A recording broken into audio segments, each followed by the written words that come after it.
Chers frères et sœurs, bien-aimés dans le Seigneur, je vous salue de tout cœur. Nous avançons, frères et sœurs d'amour, vers le mystère des mystères, ce qui n'a jamais été jusqu'ici donné à toutes les générations des saints qui nous ont précédés.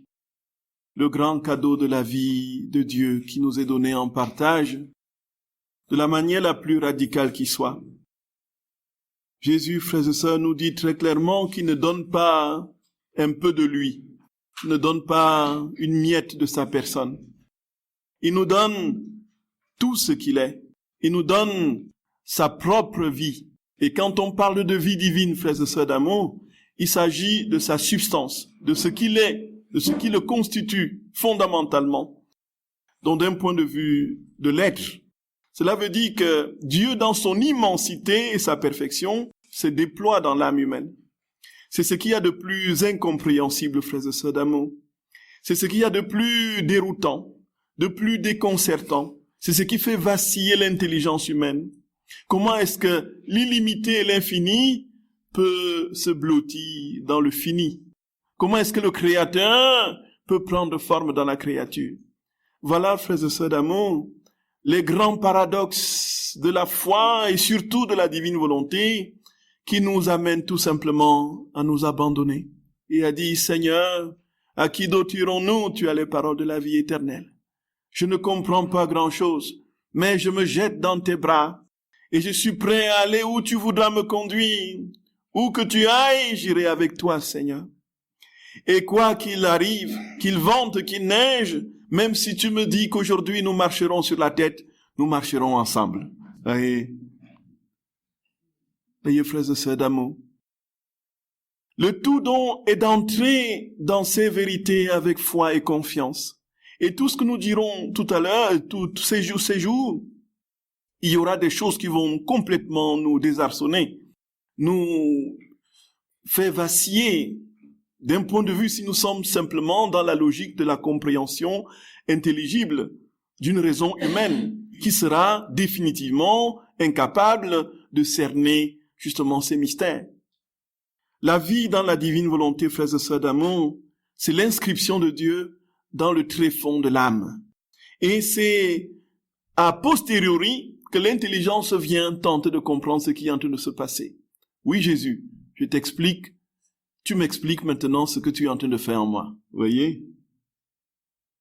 Et c'est de même, au fur et à mesure que nous avançons, nous nous rendons compte que notre vie change progressivement. Nous posons quelques actes dans la divine volonté au quotidien, de manière régulière, de manière fréquente.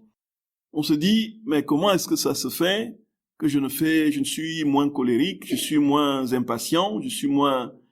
Qu'est-ce qui est véritablement en train de se passer? En attendant le jour où, frères et sœurs d'amour, nous serons au cœur du soleil. Et où nous serons en tout des réverbérations parfaites.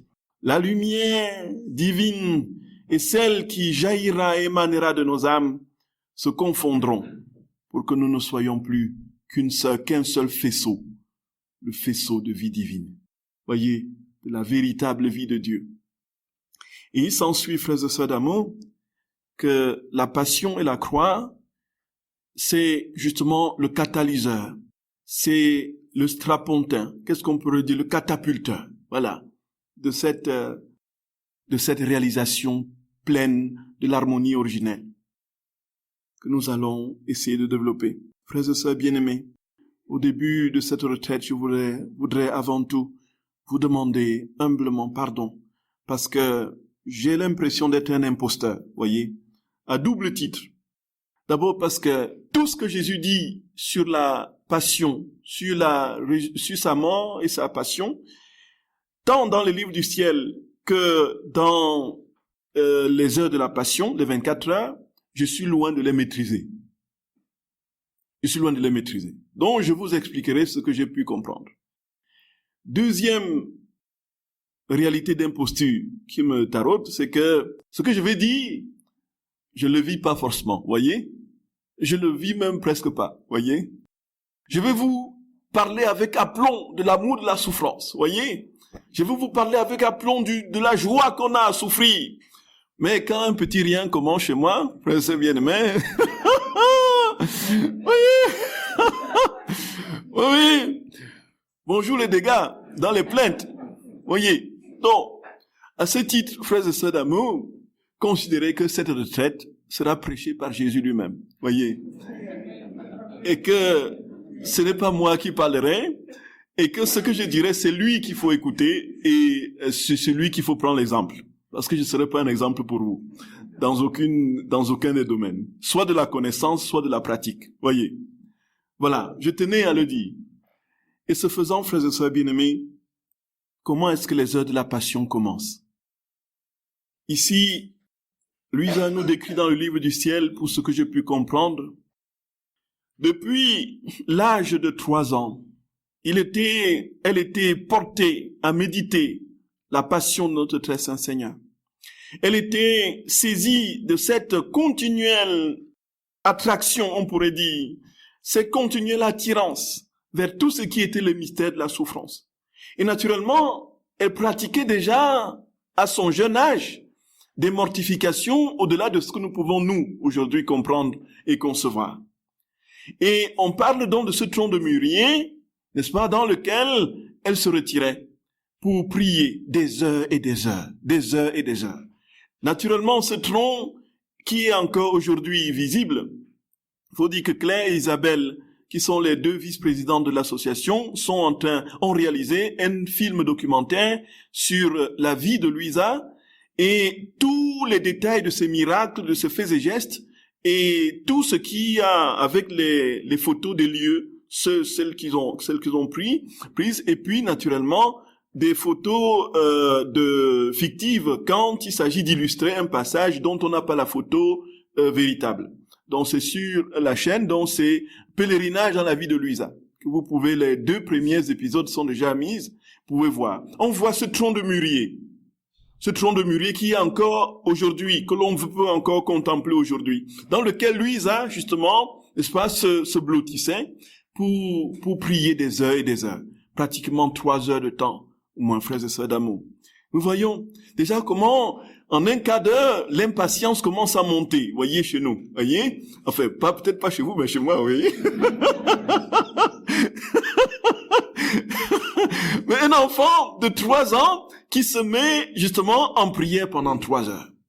Et des heures et des heures. Et voici que, toujours attiré, frères et sœurs d'amour, elle raconte ce qui se passe, ce qui s'est passé à l'âge de 13 ans chez elle. Elle le raconte au premier tome, n'est-ce pas, en janvier 1899. Elle raconte ce qui s'est passé. Elle disait qu'elle avait l'habitude, là elle a 13 ans, elle avait l'habitude de méditer. Elle avait constamment ce désir ardent d'aller dans le cœur de Jésus et de le consoler dans ses souffrances. Et puis, elle allait dans cette immersion. Voilà, elle engrangeait un ensemble de leçons sur la patience, sur l'humilité. Et puis, elle allait toujours plus profondément. Et un jour, frères et sœurs d'amour, elle se dit, quand elle avait des rayons qui la submergeaient, elle se dit, elle sent comme une sorte de voix intérieure qui avait l'impression d'être des réprimandes et des reproches, voyez, des réprimandes. Où Jésus, elle entendait certainement Jésus qui lui disait, mais un Dieu, où elle se pose la question, justement, en vécu de cette voix, un Dieu si patient, qu'en est-il de toi? Un Dieu si humble, assujetti à ses ennemis, et vois tout ce que Jésus a vécu. Et qu'en est-il de toi? Un Dieu de toute charité qui souffre beaucoup pour toi, et qu'en est-il de toi? Où sont les souffrances que tu portes par amour pour lui? Où sont-elles? Où sont-elles? Et elle dit, occasionnellement, Jésus me parlait des douleurs de son agonie et de ses souffrances d'amour pour moi. Et j'en étais ému jusqu'aux larmes. Un jour, pendant que je travaillais et que je méditais sur les cruelles souffrances de Jésus, a dit pendant qu'elle travaillait et méditait sur les cruelles souffrances de Jésus, elle était si oppressée, au point où qu'elle en perdait la respiration. Elle n'arrivait plus à respirer. Et qu'est-ce qu'elle va faire, frères et sœurs d'amour?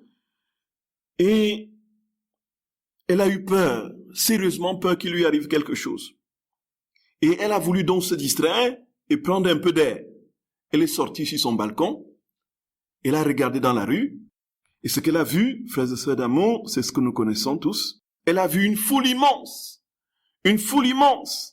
de gens passant dans la rue. Ils conduisaient mon très gentil Jésus, le poussant et le tirant. Jésus portait sa croix sur son épaule. Il était exténué et suait le sang. Il faisait pitié au point d'émouvoir une pierre. Il leva les yeux vers moi pour me demander, « Âme, aide-moi. » Frères et sœurs d'amour.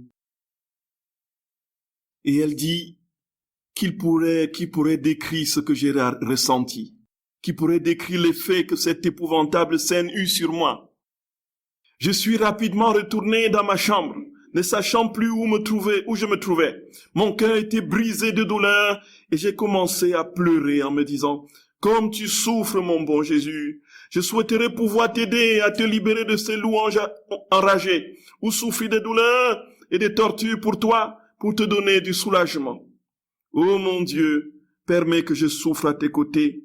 Ce n'est pas juste que tu souffres tant par amour pour moi, une pécheresse, et que moi je ne souffre rien pour toi. » Voyez, frères et sœurs d'amour. C'est le premier tome. Voyez, frères et sœurs bien-aimés. Et alors, notre très saint Seigneur nous voyons comment Jésus procède, frères et sœurs bien-aimés. C'est toujours la pédagogie divine. Dieu ne sera jamais en train de nous dire, fais ceci, alors maintenant, fais cela. C'est ce que je veux, j'attends de toi. Fléchis les échines et exécute mes ordres. Il aurait pu dire, prends ma croix, basta. Alors qu'est-ce qu'il fait? Il a une pédagogie tout en finesse et en amour. Il entre dans l'âme humaine. Il commence par éduquer l'âme dans la compréhension des mystères de son amour. Et au fur et à mesure que l'âme comprend l'amour que Dieu a pour elle, elle devient de plus en plus, toujours plus amoureuse. Et au fur et à mesure qu'elle devient amoureuse, frères et sœurs bien-aimés, elle désire non seulement le bien-aimé, mais tout ce que le bien-aimé vit. Et vient le moment où, lorsque le bien-aimé manifeste la plénitude de son amour dans sa perfection jusqu'au moindre détail, l'âme est complètement aplatie d'amour, complètement consumée. Les flammes d'amour traversent l'âme et l'âme ne peut plus résister. Il faut absolument que je sois comme mon bien-aimé. Je veux te consoler, mon Jésus. Je veux te consoler. Nous ne dirons donc pas que Dieu nous a imposé les épreuves. Nous dirons que nous souffrons par amour pour lui, en communion avec lui. Frères et sœurs d'amour, parce que nous l'aimons et parce que ce qu'il vit, nous devons vivre, si nous sommes véritablement ses épouses, et si nous sommes dans l'optique de cette communion substantielle d'âme à âme. Voyez, frères et sœurs bien-aimés, c'est au-delà de tout. C'est au-delà de tout, frères et sœurs. C'est au-delà de tout. Et alors, voici que Louisa ne peut plus faire autrement que de demander à Jésus de vivre tout, absolument tout ce que Jésus a vécu. Et comment est-ce que Jésus pouvait-il lui donner de vivre tout ce qu'il a vécu? Tout ce que Dieu peut vivre à une créature, comment est-ce que c'est possible? Ce n'est tout simplement pas concevable. Ce n'est tout simplement pas possible. Ce n'est pas possible. Ce n'est pas possible. Comment est-ce qu'un homme peut vivre ce que Dieu a vécu? Puisque Dieu, frères et sœurs d'amour, il a vécu, il a souffert pour tous les hommes de tous les temps et tous les péchés de tous les hommes de tous les temps. C'est au-delà de tout ce que nous pouvons imaginer et concevoir. Quand nous avons mal à l'orteil, c'est déjà la fin du monde. Voyez, Et si nous voulons demander les souffrances de tous les hommes de tous les temps, et y compris, ça veut dire les péchés, réparer pour les péchés de tous les hommes de tous les temps, en sachant qu'une moyenne, on peut situer à une moyenne de 40, 50 ans au cours des âges, vous voyez, n'est-ce pas, l'espérance de vie, et que à chaque moyenne, on applique une somme de péchés en pensée, en parole, par acte et par omission, pour des milliards et des milliards d'hommes, et nous voulons prendre ça à nous, sur nous-mêmes. Mais on va dire, mais vous êtes sur une autre planète, là. On va vous interner à l'hôpital psychiatrique. Ce n'est tout simplement pas possible. Et comment donc, frères et sœurs d'amour, satisfaire Louisa dans ses désirs brûlants de tout vivre en Jésus et de souffrir comme Jésus a souffert à la perfection? Sinon que Jésus lui-même vienne en elle tout souffrir. Gloria. Et c'est alors que les heures de la passion, frères et sœurs d'amour, vont avoir toute leur consistance et tout leur sens.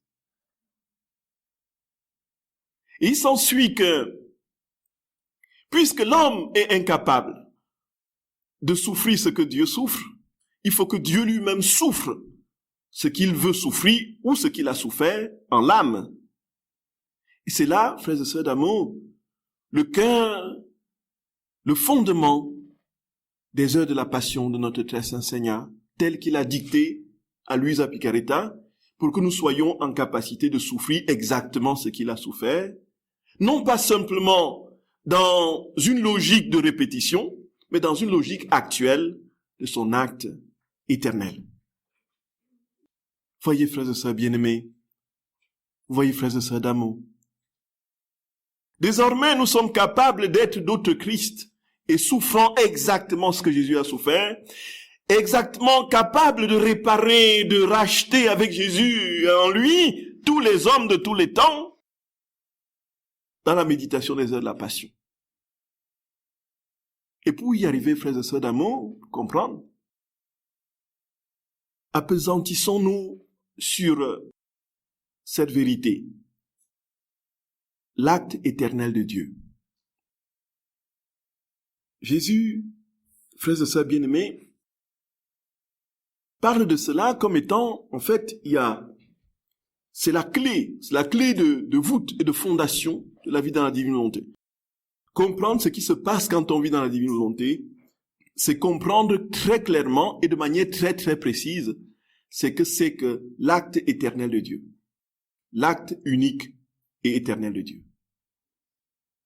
Voyez, frères et sœurs d'amour, Jésus donne sur différents passages, à différents endroits, et de manière très très répétée, de différentes manières, Jésus, on remarquera quand on lit les heures de la passion, ou bien le livre du ciel, on remarquera que Jésus très souvent revient sur ce qu'il dit. Il revient continuellement sur une même chose, en donnant un foisonnement d'exemples différents, en donnant une manière de comprendre, d'autres manières de comprendre toujours plus profondes, n'est-ce pas, différentes, en entrant, frères et sœurs d'amour, dans ce qu'il y a de toujours plus subtil.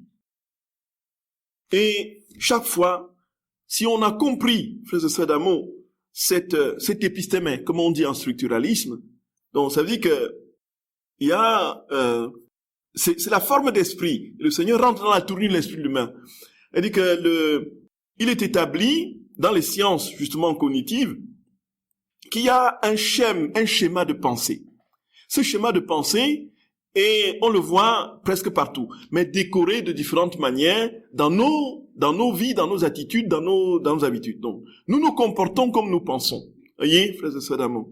Et donc, cette manière de faire que le Seigneur, n'est-ce pas, emploie avec Louisa, est pratiquement pareil. C'est-à-dire qu'il y a une seule et unique chose. Je veux que tu sois un avec moi, que tu vives ta vie du ciel déjà dès ici-bas, en recevant la plénitude de mon être dans mon acte éternel. Alors, ça, c'est le cœur du livre du ciel. Ça, c'est le cœur, l'épistémène. Et vient là donc se greffer un ensemble d'enseignements autour de cette vérité. De sorte que, même quand il s'agit de l'analyse, frères et sœurs bien-aimés, des romans, pour la littérature, on a un auteur, en fait, qui dit la même chose sur 30 romans. Mais il a la forme de pensée, son idéologie, voilà. Et puis qu'il développe sur différents romans. Et puis, chaque fois qu'on prend un roman, on trouve le même truc, mais raconté avec des histoires différentes. Voyez, c'est un peu ça. Donc, si nous avons compris l'acte unique et éternel de Dieu, nous aurons compris ce que c'est que vivre dans la divine volonté. Entrer dans un mode éternel qui fait que, aujourd'hui, sur la terre, nous pouvons vivre exactement ce que les saints vivent au ciel, ce que Dieu vit, n'est-ce pas, dans sa substance, dans la béatitude, n'est-ce pas, de sa vie trinitaire. Et alors, Jésus, il faudrait qu'on prenne le temps pour cela. Jésus explique à Luisa ce que c'est que là, et c'est pourquoi nous comprendrons que les méditations des heures de la Passion, ce n'est pas le chemin de croix. Voyez? Ce n'est pas le souvenir de ce que Jésus a vécu. Première station, Jésus est condamné à mort, et puis on se souvient, ainsi de suite. Dans les méditations des heures de la Passion, frères et sœurs d'amour, nous vivons exactement ce que Jésus a vécu à Jérusalem. Nous sommes là à Jérusalem avec lui. Et si la gangue du péché s'effrite, nous verrons véritablement toute la scène du calvaire devant nous. Ici et maintenant, chez les frères de Saint-Jean en Belgique, en 2021, le 2 novembre. C'est pas rien, frères et sœurs d'amour. Jésus parle d'une manière détaillée de l'acte unique et éternel, n'est-ce pas, au tome 19. Frères et sœurs bien-aimés, comprenons cette vérité. C'est là où il développe le plus. C'est le passage que j'ai trouvé où il développe le plus ce que c'est que cet acte unique et éternel. C'est au tome 19 du 5 août 1926. Frères et sœurs d'amour, il dit ceci. Voilà ce que lui a dit. Je me rappelais tous les actes de notre Seigneur afin de m'unir avec lui, mais aussi pour trouver sa très sainte volonté opérant dans tous les actes, afin de pouvoir m'identifier à elle et faire de mon acte un seul acte unique. J'aurais voulu être conçu avec Jésus, naître avec lui, gémir, pleurer, souffrir, prier, verser mon sang avec le sien et mourir avec Jésus. Je pensais à cela lorsqu'il se manifesta en moi et levant le bras comme pour me serrer contre lui, il me dit, voilà, il va lui donner une leçon mémorable sur l'acte éternel, l'acte unique éternel. Il dit, ma fille, ma vie entière n'a été qu'un acte unique venant de l'acte unique du Père éternel. Frères et sœurs d'amour, je nous en supplie humblement, frères et sœurs bien-aimés, enfants chéris du cœur de Jésus, je nous en supplie humblement, si vous ne comprenez pas, levez la main immédiatement. C'est le seul moment où nous pouvons autoriser qu'il y ait un dialogue direct. Voyez. Après, vous mettrez les questions. Il y a un panier là pour les questions. Il y a un panier pour les questions. Vous écrivez les questions, vous les mettez là, on répondra le moment venu. Mais pour l'acte unique éternel, on peut exceptionnellement, on dit oui ma chère, oui. Alors, vous, frères et sœurs d'amour, si vous ne comprenez pas, je nous en supplie, parce que c'est la clé, c'est la clé. Si nous avons compris cela, tout se débloque. Écoutons, frères et sœurs bien-aimés, ce que Jésus dit. Ma vie entière n'a été qu'un acte unique, venant de l'acte unique du Père éternel, qui n'a pas de succession d'actes. Et si dans mon humanité, extérieurement, on pouvait voir la succession graduelle de mes actes, c'est-à-dire ma conception, ma naissance, ma croissance, mes actions, mes pas, ma souffrance et ma mort, dans l'intérieur de mon humanité, ma divinité, le Verbe éternel uni à mon Père, tout cela formait un acte unique et ma vie tout entière. Par conséquent, la succession des actes externes que l'on pouvait voir de ma vie, était l'expression de l'acte unique qui débordait de l'extérieur, formait la succession de ma vie externe. Mais dans mon intérieur, je fus conçu en même temps que je naquis, pleurais, gémis, marchais, opérais, parlais, prêchais l'évangile, instituais les sacrements, souffris et fus crucifié. Alors, je m'arrête là. Qu'est-ce que Jésus dit, frères et sœurs d'amour? Jésus dit que, pour faire simple, comme il n'a pas de commencement, il n'a pas de fin, comme il est immensement présent en tout temps et en tout lieu, comme il est dans l'immensité et de son immanence et de sa transcendance, dans la perfection de son être, on ne peut pas un seul instant imaginer que Dieu fasse des choses de manière successive. Qu'il y ait un temps où il commence, après un deuxième temps, un troisième temps, un quatrième temps, un cinquième moment, où il accomplit telle chose, vous voyez. Il n'y a pas de succession d'actes en Dieu, puisque Dieu est dans la plénitude. Son être est d'être plein, vous voyez. Et donc il accomplit tout de manière... Et on ne peut donc pas penser qu'il y ait en Dieu un passé et un avenir. L'avenir de Dieu, c'est quoi? Dites-moi. Allah, le passé de Dieu, c'est quoi? Le présent. Tout à fait. Donc tout est présent en Dieu. Alors qu'est-ce qui fait? Le présent et l'avenir, le passé et l'avenir, c'est chez les hommes. Et tout simplement parce que nous sommes inscrits dans le chronos, dans le temps chronologique. Nous sommes inscrits dans une histoire marquée par la succession de temps avec une mémoire. Du fait de notre fragilité et du fait que nous avons été propulsés dans cette débilité par notre sortie de la volonté divine, nous sommes désormais incapables de concevoir tout d'emblée dans l'immédiateté de la plénitude de Dieu dans son acte éternel. Et donc c'est pour cela que nous avons un passé et que nous avons un futur. Et que l'instant présent que nous avons est tellement mince, tellement mince. Ce que nous venons, notre présent là, c'est quoi? La philosophie, la métaphysique du temps vient ici, frères et sœurs d'amour, on a étudié ça en philo. C'est tellement, l'instant que nous avons, c'est quoi? Ce que je viens de dire, le c'est quoi là est déjà passé. Le que vous venez de dire est déjà passé. Le c'est déjà passé.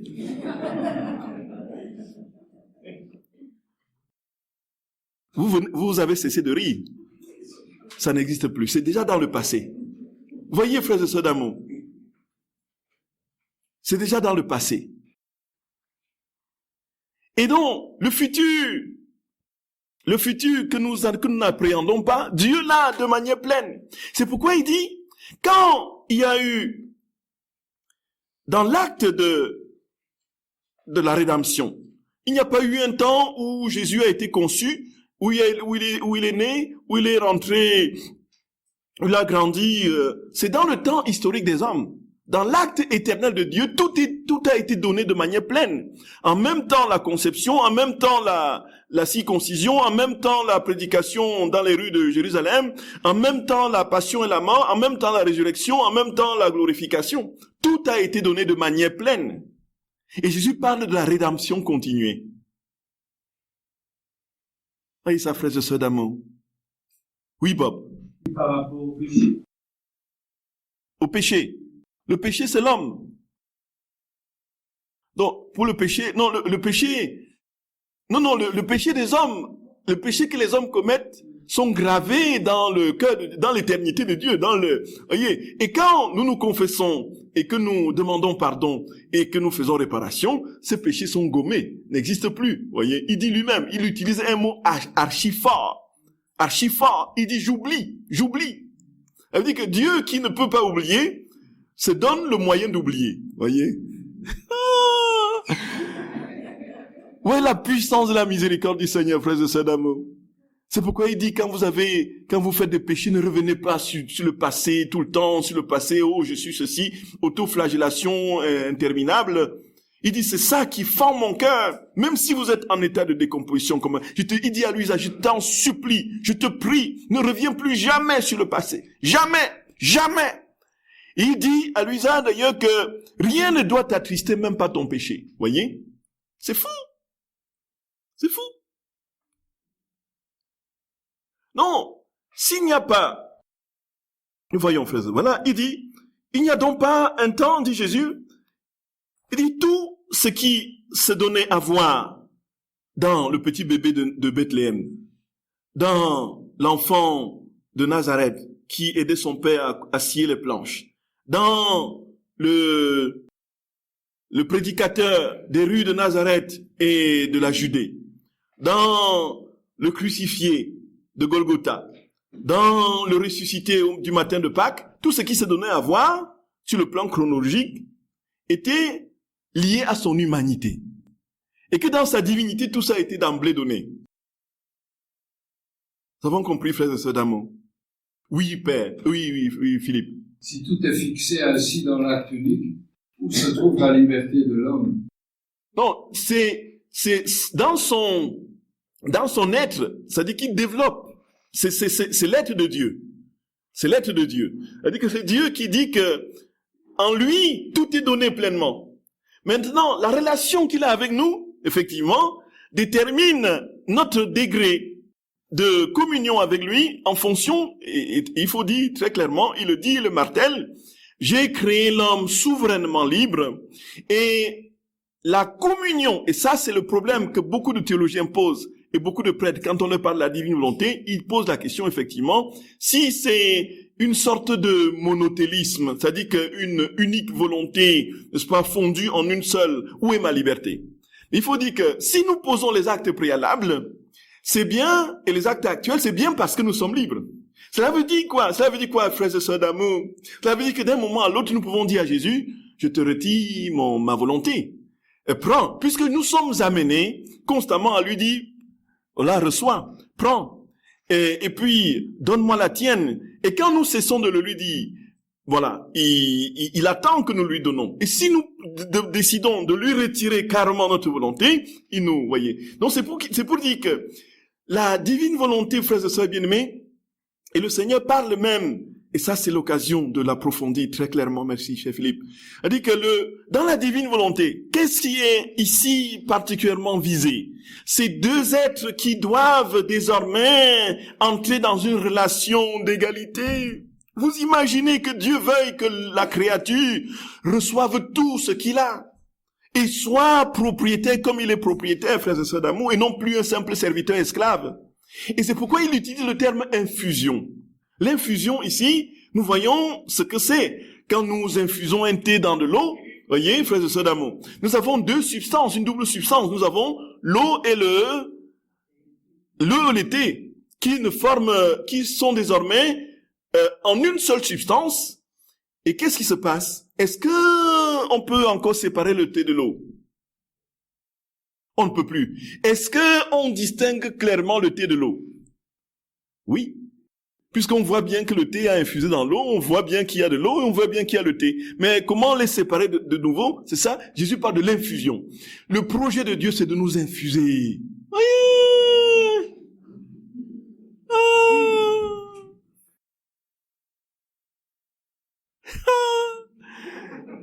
Frères et sœurs d'amour, c'est fou! On dit que, de sorte que, qu'on soit capable de nous distinguer, parce que la créature ne sera jamais le créateur. Nous ne serons jamais Dieu. Mais nous serons en Dieu, partageant tout de lui, en restant des créatures. Et il s'ensuit, frères et sœurs d'amour, que la grâce qui nous est donnée ici, c'est de comprendre que si nous donnons continuellement notre liberté, toujours, notre volonté, toujours, nous arrivons à un état d'infusion, alors quasi parfait. C'est le 4e degré, la divine volonté. Voyez, frères et sœurs d'amour. Ah. Oui, ma chère sœur, oui, Benoît. Non, dans sa divinité. Non, oui, la succession est dans l'humanité. C'est ça. Parce qu'il il a épousé le temps des hommes. Il est venu dans notre humanité. Non, il a pris le temps des hommes. Il est arrivé au moment du recensement. Voyez, c'était qui recensait encore, là? Auguste, voilà, tout à fait. Il est venu à une époque de l'histoire humaine. il est venu dans un contexte politique particulier. Il a suivi le chemin des hommes. Il est devenu petit bébé. Il a grandi, normalement, comme tout enfant. Il est devenu grand. À 33 ans, il est parti. Il a commencé à prêcher. Tout ça, c'était de son humanité. Parce qu'il était rentré. Mais en Dieu, Dieu en lui, c'est ce qu'il dit. 5 août 1926. La date à retenir pour l'acte unique éternel. 5 août 1926. Répétons, 5 août 1926. On est à l'école primaire, voyez. On est à l'école primaire de la divine volonté, voyez. Acte unique et éternel, tome, combien? 19. Acte unique et éternel, tome? 19. Voilà. Non, 5 août 1926, voilà. Donc, vous donnez toute la date, et le tome. Donc, acte unique et éternel, tome, oui. Non, tout le monde. Acte unique éternel. Tome. Voilà. 5 août. Oui, tout à fait, mes très chers. Alors, oui, Benoît, vous avez fini la question? Non, ma chère sœur d'amour. C'est dit que dans la divine volonté, il y a un court-circuit, pas possible. C'est-à-dire, c'était un raccourci, alors, divin. C'est-à-dire que nous, quand nous méditons les heures de la passion, on va en parler, ce qui se passe pendant la méditation, si notre désir est véritable et réel, Jésus dit, en fait, ce qu'il a vécu est en train de se vivre avec nous là, présentement. Jésus est en train de servir ses disciples, de laver les pieds de ses apôtres, de donner son corps, d'être flagellé devant nous là, avec nous et en nous, dans sa divine volonté. Voyez, dans son acte unique et éternel. C'est ça, en fait. Oui, Bob. Le bonjour, c'est devant le Saint-Sacrement. Oui. Terminons avec l'acte unique éternel. C'est pourquoi tout ce qui pouvait être vu, dit Jésus, à l'extérieur de mon humanité, peu à peu, pas à pas, n'était à l'intérieur de mon humanité de ma divinité, qu'un seul acte unique, long et continuel, et qui continue encore. Ainsi, comme je fus conçu de l'acte unique de l'Éternel, j'ai toujours été dans l'acte d'être conçu. Écoutons, d'être né, de gémir et de pleurer. En somme, tout ce que je faisais demeurait en acte.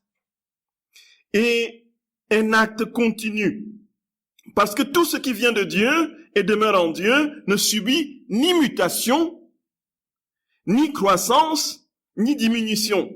Lorsque l'acte est accompli, il demeure avec la plénitude de vie qui ne se termine jamais et peut donner la vie à tous et autant qu'ils le veulent. Ainsi ma volonté maintenait et maintient toujours toute chose en acte. Ma vie entière, tout comme elle maintenait en acte la vie du soleil, sans lui permettre de diminuer ou de croître dans sa lumière, dans sa chaleur et dans ses effets.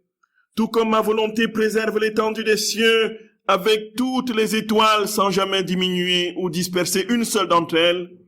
Et il en est ainsi pour bien d'autres choses créées par moi.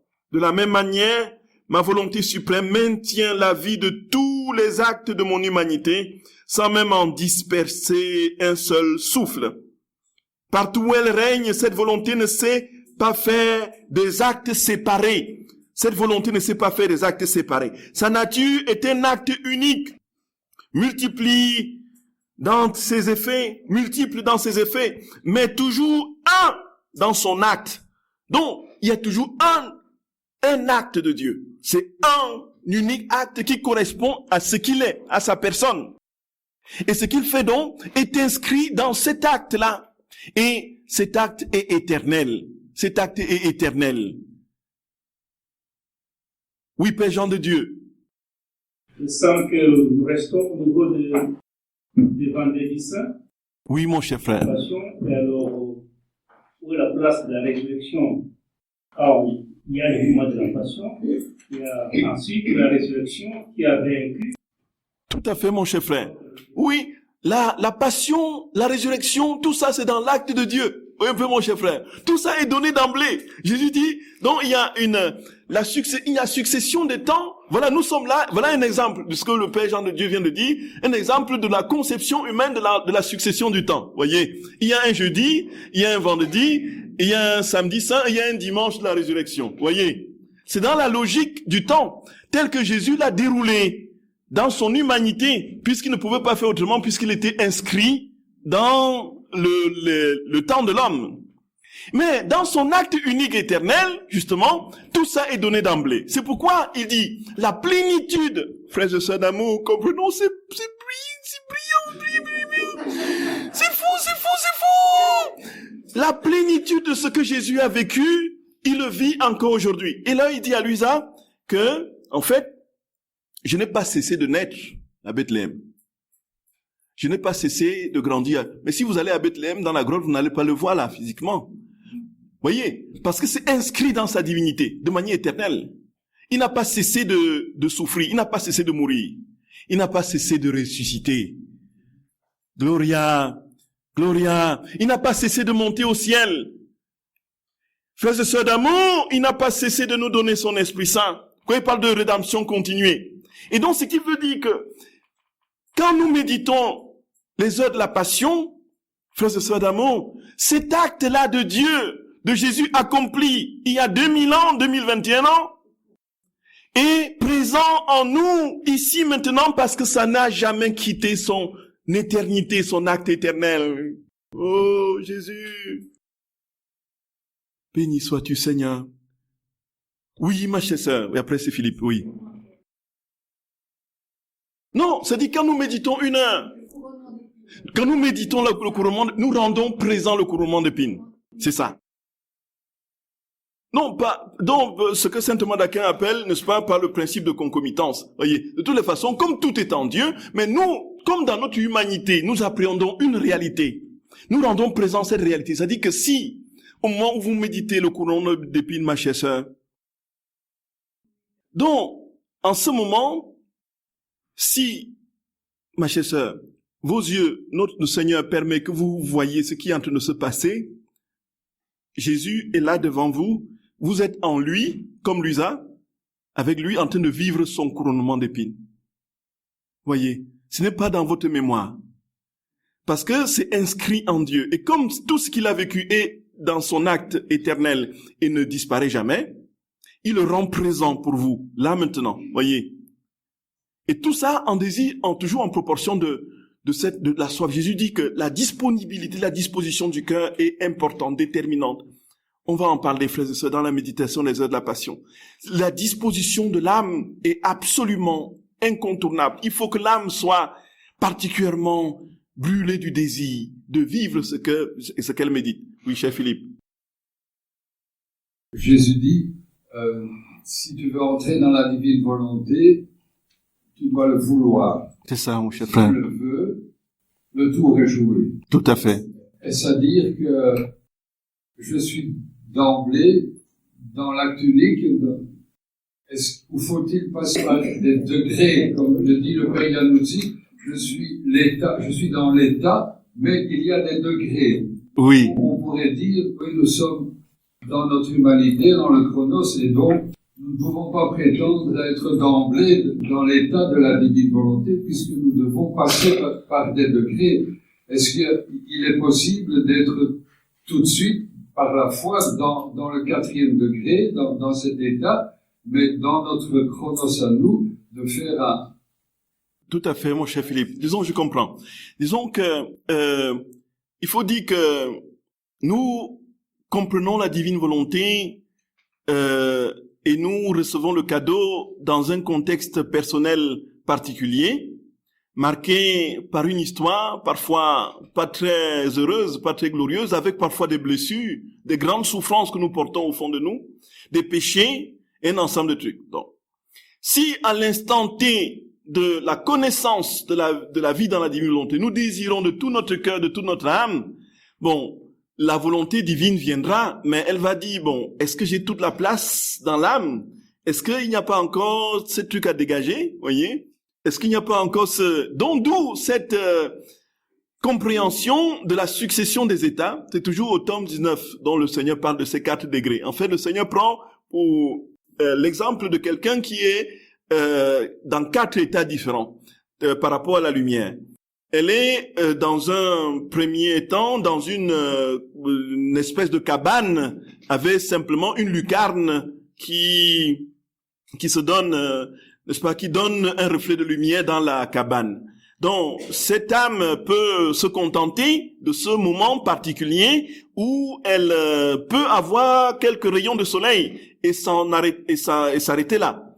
Mais elle peut aussi sortir, deuxième état. Et puis, elle voit le soleil qui réchauffe, qui rayonne, et puis elle bénéficie de ce soleil d'une manière, justement, pleine dans la mesure de la brillance du soleil à l'endroit où il se trouve. Mais il est déjà hors de la cabane. Ça, c'est le deuxième état. Le troisième, cet homme, ce même homme, on suppose qu'il va se poser carrément au zénith. Là où, je crois que c'est toujours au tome 19, le Seigneur parle de ces 4 états. Donc, là où il va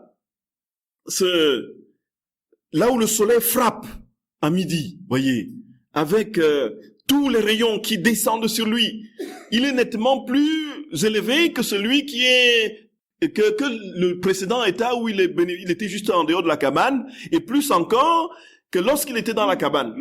Donc, ça c'est le troisième état. Le soleil, il bénéficie de tous ces rayons, il est complètement irradié et tout ça. Et le quatrième état, il choisit carrément d'aller se loger dans le soleil. Voyez? Voyez? Et donc, il choisit d'aller se loger dans le soleil. Et quand il se loge dans le soleil, alors tout ce que le soleil vit, les photons, tout ce que le soleil donne comme irradiation, il en bénéficie sans en perdre une seule miette. C'est le quatrième état, l'état de permanence dans la divine volonté. Voyez? Et ce faisant, mon cher frère, mon cher Philippe, on peut dire que si on a la foi, si on désire vraiment de tout notre cœur, de toute notre âme, le Seigneur se donne pleinement. De toutes les façons, il ne donne jamais une miette. Le problème, c'est notre capacité de l'accueillir.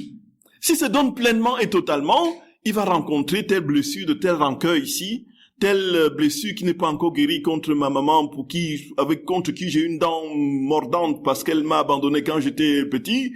J'ai une blessure de telle personne qui m'a fait du mal. J'ai une blessure de tel confrère qui m'a complètement traité comme moins que rien et qui, j'ai une blessure de ceci, de ce que je n'ai jamais réussi à réaliser mes projets, ainsi de suite. Je suis toujours rabougri, ronchonneux et dans un complexe d'infériorité chronique. Voyez, je suis un ensemble de choses qui font que Dieu, quand il viendra pleinement, il dira, mon cher, je ne peux que te donner quelques petits rayons. Ou plutôt, je suis là, mais tu ne peux bénéficier que de quelques petits rayons parce que tu es encore dans ta cabane assombrie. Et puis, le temps passant, il va nous sortir. Ensuite, nous allons bénéficier de Dieu quand tous les pardons seront donnés et quand la joie de la prière, la méditation des heures de la passion, les actes dans la divine volonté se multiplieront, il va nous pousser au zénith, là où le soleil frappe, voyez, avec tous ses rayons. Et quand nous continuerons, ces les vies divines se multipliant, il va nous placer au cœur du soleil divin, voyez. Donc il y a une chronologie alors dans l'acquisition de l'acte unique. On ne peut pas dire que dans la foi, si je dis je le veux, tout est accompli. J'entre d'emblée dans l'acte unique, dans cet état. Il y a une chronologie parce que moi je suis dans le chronos, c'est ça? Tout à fait, mon cher frère. Disons que l'aspect chronologique est ici moins important. C'est davantage l'attitude du cœur, notre capacité à accueillir le tout de Dieu. La plénitude de Dieu. Nous voyons chez Louisa, ça a pris 20 ans. Jésus l'a éduqué aux vertus, l'a amené ainsi de suite, pour lui donner la plénitude, justement, avec le mariage mystique ensuite, soit le don de la divine volonté, de manière progressive, parce qu'elle était une créature incapable. Non, nous, quand l'ère de la divine volonté adviendra, quand le règne s'établira dans les créatures, en une fraction de seconde, nous pourrons acquérir, voyez? Parce que là, tous les obstacles auront été pulvérisés. Le péché ayant été complètement mis à genoux, voyez, Le vouloir nous poussera, le vouloir ardent nous va nous loger dans 2-3 jours au cœur du soleil. Voyez? Voyez, frères et sœurs d'amour. Voyez ça? Oui. Sauf que nous autres, on sort très souvent de la divine volonté. On entre dans la divine volonté. C'est ça. Mais on en sort très C'est ça, exactement. C'est ça justement. Notre difficulté aujourd'hui, c'est que nous sommes... Mais, mon cher Philippe, c'est que quand nous voulons, quand nous désirons vraiment ardemment, et le moment où Dieu se donne pleinement et que nous posons un acte véritable dans la divine volonté, même si nous sommes dans la cabane au premier degré, cet acte est éternel. Nous entrons dans l'éternité de Dieu en ce moment. Voyez un peu, mon cher frère. Donc, même si le petit soleil qui rentre dans ma cabane, si je l'apprivoise et que je pose un acte dans la divine volonté, ça devient, puisque c'est le soleil de Dieu, ce n'est pas votre truc. Mais sauf que c'est juste, là où je pose 1 ou 2 actes dans la cabane, j'en pose 10 ou 15 à l'extérieur de la cabane, voyez? Et j'en pose 100 ou 150 ou 200 le soir au zénith. Et j'en pose une infinité au cœur du soleil. Non, mais on vivra tout de manière pleine. Tout à fait, tout à fait. Mais la passion de notre Seigneur a contribué à cette gloire. Parce que rien n'est effacé en Dieu. Et qu'est-ce que les heures de la passion? Qu'est-ce que la passion de notre Seigneur? Ce n'est pas la souffrance d'abord, c'est l'amour. C'est son amour infini pour nous qui a été déversé alors de manière torrentielle. Il a transformé ce qu'il y a de plus affreux, ce que l'homme ait pu inventer comme instrument de torture le plus horrible. Il en a fait l'instrument de son amour de la manière la plus... Et comme l'attribut de Dieu est en lien avec sa substance et que tout ce qui sort de lui, c'est lui-même, son amour, d'abord, il s'appelle amour, Deus Caritas Est, première lettre de Saint Jean, chapitre 4, voyez. Comme il est amour, essentiellement amour, et comme la croix, c'est la perfection de l'amour, au ciel, le signe de la croix sera là. Voyez, ma chère sœur d'amour. Voyez. Non, au ciel, on ne peut plus méditer. Au ciel, on est dans la contemplation. C'est-à-dire que la méditation, c'est dans l'ordre de l'humain. Voyez un peu. Au ciel, on a la plénitude. On vit pleinement au cœur du soleil. Dans la divine volonté, bien sûr. Oui. Sur la terre. Oui, mais c'est-à-dire que le Seigneur peut vouloir que vous souffriez quelque chose, sachant que notre vocation ne sera jamais celle de Louisa, voyez. Il peut vouloir que vous souffriez quelque chose, mais il peut vouloir que votre méditation soit tout simplement paisible et sereine, avec le désir de correspondre à la souffrance de Jésus que vous méditez, voyez un peu. En ce moment, effectivement, votre désir de communier à la souffrance du Seigneur, pour lui, vos souffrances, c'est ce qu'il dit à Louisa à répétition. Il le dit à répétition, on lira des textes à ce niveau. Voyez un peu, ma chère sœur bien-aimée. Et donc, ce qui veut dire que, qu'on soit au ciel ou sur la terre, la plénitude de la vie dans la divine volonté, si nous sommes ici sur terre, dans la plénitude au 4e degré, dans la plénitude de la vie dans la divine volonté, nous vivons exactement ce que les saints vivent au ciel. De même si nous sommes en souffrance. Ça, c'est le grand mystère. Voyez, mes très chers. Et Jésus va expliquer quelle est l'alchimie, ce qui est en train de se produire quand on est dans la joie en même temps qu'on souffre. Il va l'expliquer. C'est dans la divine volonté que tout ça se produit. Oui, la joie, de toutes les façons, puisque nous serons des êtres divins, Jésus dit qu'il est impassible. Nous participerons de l'impassibilité de Dieu. Voyez un peu. Et donc, nous aurons, nous, pleinement, les cœurs, mais, elle dit que comme il est dans ce désir de voir toutes les créatures venir à lui, on peut parler d'une souffrance, entre guillemets, dans la mesure où le désir est dans l'élan de sa réalisation. Voyez un peu ça, mes très chers. Oui, ma chère sœur. Oui, il y avait la sœur là, oui. Oui, ma chère sœur bien-aimée. Tout à fait. Oh! Une très excellente question. Frères et sœurs d'amour, ce qui se passe, en fait, ça c'est inouï. Quand j'ai lu ça, je suis tombé à la renverse. Et j'en ai même, on attend de mettre ces causeries de la dernière retraite, dans le diocèse de Laval, là, sur le site. C'est incroyable. Jésus dit à Luisa, je vais te dire une merveille. Je vais te dire une merveille. Il dit, quand j'ai tété ma maman. Tété, c'est dans l'ordre humain. C'est dans l'ordre naturel.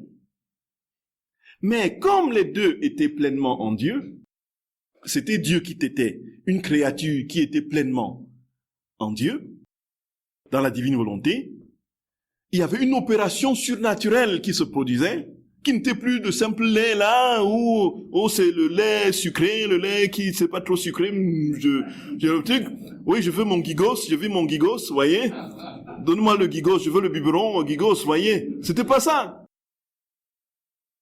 Jésus dit que pendant qu'il tétait sa maman lui donnait des âmes. Jésus tétait des âmes. Jésus tétait des âmes, frères et sœurs d'amour. C'est inouï. C'est inouï. C'est inouï. Nous pensons qu'un Dieu, homme Dieu, dans l'union hypostatique, qui est pleinement et réellement Dieu et réellement homme, pose des actes qui soient simplement de l'ordre humain. C'est pas possible. Et la communication des idiomes, où est-elle? Le fait que les propriétés de l'humanité se communiquent à la divinité et inversement. Ici, frères et sœurs d'amour, notre très sainte mère donnait des âmes à son Jésus dans la tétée. En même temps qu'il tétait le lait normal, il absorbait les âmes. Il absorbait les âmes. Sa maman lui donnait, n'est-ce pas, la multitude d'âmes. C'est pourquoi, frères et sœurs bien-aimés, les passages sur la très sainte mère, la prochaine retraite, ce sera sur la Vierge Marie. Hein, Michel? Oh, oui. La prochaine retraite, ce sera sur la Vierge Marie. Et donc, elle donnait des âmes à Jésus, continuellement, dans les actes humains. Voilà, frères et sœurs d'amour. Alors, c'est déjà l'heure de la fin. Après, c'est quoi encore? Oui, bon. Oui, ma chère sœur, oui. Pour que le règne, la divine volonté règne vraiment pleinement sur la terre, oui. Il faudra que les âmes vivent toutes dans la divine volonté au 4e degré. Non, ma chère sœur. Disons que le Seigneur parle il dit que, ça c'est inouï. Il dit une seule âme, s'il pose continuellement ses actes dans la divine volonté, il peut faire advenir le règne. Mais comme il ne fait rien de limité, il ne peut pas se contenter d'une âme. Il faut qu'il y ait une multitude d'âmes, une plénitude d'âmes, puisqu'il veut atteindre toutes les créatures. Et il y aura, n'est-ce pas, comme il dit lui-même, il y a un quota. Voyez, quand le temps, l'action de grâce, l'amour, par les rondes, par les actes de la divine volonté, quand ce quota sera atteint, le règne adviendra. Mais ça passera par des purifications, voyez, des purifications. Et les purifications, il le dit très clairement dans le livre du ciel, il ne s'en cache pas. Il va raser une bonne partie de gens, quoi.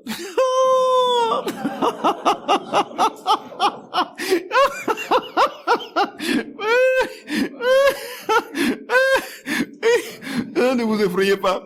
Non, je vais demander qu'on enlève cette partie-là de la bande. Celui qui cherche la divine volonté tombe là-dessus. Il va partir en courant.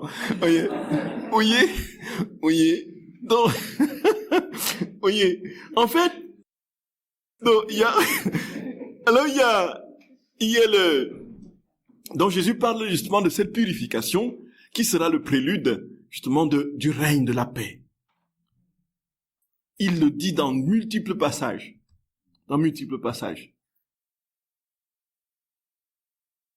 J'ai hésité à faire des causeries sur le royaume et le règne, parce que ça charrie tellement de questions, et puis les personnes sont aujourd'hui dans une logique de peur, absolument, voyez. Faut pas en ajouter. Ce qui est sûr, c'est que le Seigneur nous rassure et nous dit, tout simplement, frères et sœurs bien-aimés, que, au bout du compte, ce sera la prophétie d'Isaïe qui se réalisera pleinement. Isaïe au chapitre 11, voyez. Il dit que l'air de paix, c'est les royaumes, les âmes humaines, unies les unes aux autres, dans cette splendeur de la gloire de Dieu, qui sortira de partout, de sorte, frères et sœurs bien-aimés, qu'il y aura une réconciliation, une paix universelle. Et comme nous connaissons, et c'est ça, le message de la divine volonté, faisons attention, frères et sœurs d'amour, c'est le message de l'espérance par excellence. Voyez, frères et sœurs bien-aimés, les souffrances se multiplient devant nous et nous passons par des chemins bien difficiles. Mais nous connaissons la fin. La fin, c'est Dieu. Le monde est entre ses mains. Voyez, frères et sœurs bien-aimés, nous sommes des lecteurs de romans à rebours, comme je dis. Nous lisons les romans en sachant, nous avons commencé, n'est-ce pas, et puis nous sommes allés à la fin, nous avons lu la fin, la finale. Et nous avons commencé le roman au début, voyez. Nous savons déjà comment ça se termine. Quand on arrive au cœur du roman, des catastrophes se multiplient. C'est la ténèbre, c'est l'horreur de 1000 minuits. C'est toutes sortes de réalités affreuses qui tombent sur. C'est les cataclysmes, c'est les constellations qui sont en train, qui se désorganisent. C'est les galaxies qui sont dans une logique de décomposition, voyez, constante, qui sont broyées par des trous noirs en n'en plus fini. Et quand on lit ça, on rigole. Quand on lit ce passage-là, on rigole, parce qu'on sait comment ça va se terminer. Voyez, frères et sœurs d'amour. Dans la divine volonté, nous savons comment ça va se terminer. Et donc nous avançons confiants. Si je traverse les ravins de la mort, je ne crains aucun mal. Oui, frères et sœurs bien-aimés, quand tu es avec moi, ton bâton me guide et me rassure. Tu prépares la table pour moi devant mes ennemis. Tu répands le parfum sur ma tête, ma coupe débordante. Grâce et bonheur m'accompagneront tous les jours de ma vie. Et j'habiterai la maison du Seigneur pour la durée de mes jours. Nous sommes au ciel. Nous sommes faits pour le ciel. Personne de nous ne sera mis de côté, frères et sœurs d'amour. Tous ici, nous tous ici, serons au ciel. Moi, je peux prophétiser. Là-dessus, je peux prophétiser.